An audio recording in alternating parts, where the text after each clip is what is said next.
ពុទ្ធនិងព្រះរតនទានរបស់សាវករបស់ព្រះសម្មាសម្ពុទ្ធសូមអនុមោទនា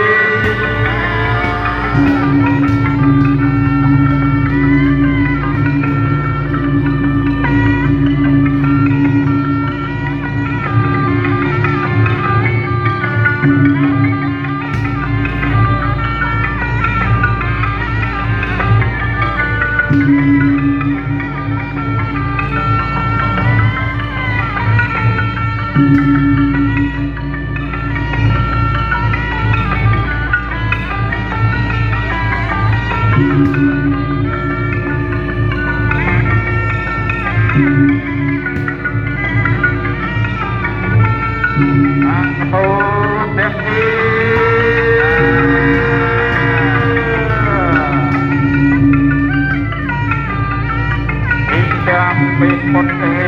រាប់តាំងបង្នៃតាំងដែលគឺព្រះសម្មាសម្ពុទ្ធជាកែវដល់អត់ញាតិញោមពុទ្ធបរិស័ទទាំងអស់ទទួលនៅព្រះបរមកេសទានព្រះសម្មាសម្ពុទ្ធជាម្ចាស់ដោយជីវិតមានដល់អត់គង់ពោះថ្លៃថ្លារបស់ព្រះសម្មាសម្ពុទ្ធជាម្ចាស់ដែលយើងព្រះអង្គជាមកតែសវណ្ណភូមិសូមអនុមោទនា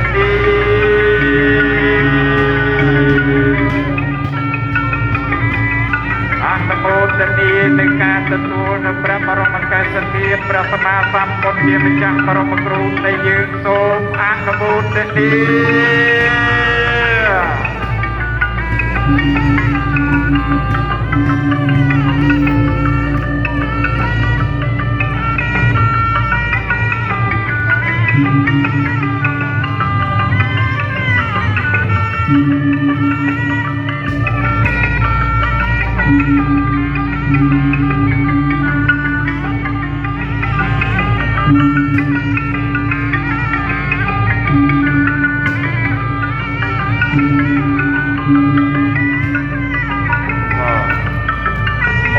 ទាំងហើយព្រះបរមកេសទានព្រះសម្មាសម្ពុទ្ធជាមកដល់ហើយ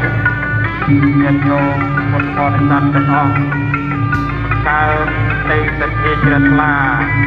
ប្រកបដោយកុសលចេតនារបស់ពុទ្ធនៅក្នុងប្រសាទចិត្តនៅក្នុងទុក្ខកាយរបស់យើងទាំងអស់នេះเป็นការទទួលនៅព្រះបរមកេសទានព្រះសម្មាសម្ពុទ្ធជាម្ចាស់គឺជាកុសលចេតនាដ៏ខ្ពស់សម្រាប់យើងទាំងអស់គ្នាជាពុទ្ធបរិស័ទសូមអនុមោទនា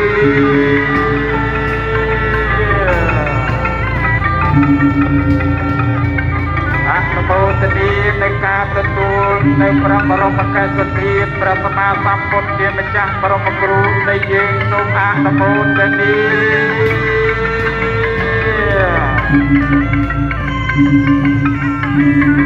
អនុមោទនានៃការទទួលនៅព្រះរហន្តទានជាសាវករបស់ព្រះសម្មាសម្ពុទ្ធជាម្ចាស់បរមគ្រូនៃយើងសូមអនុមោទនា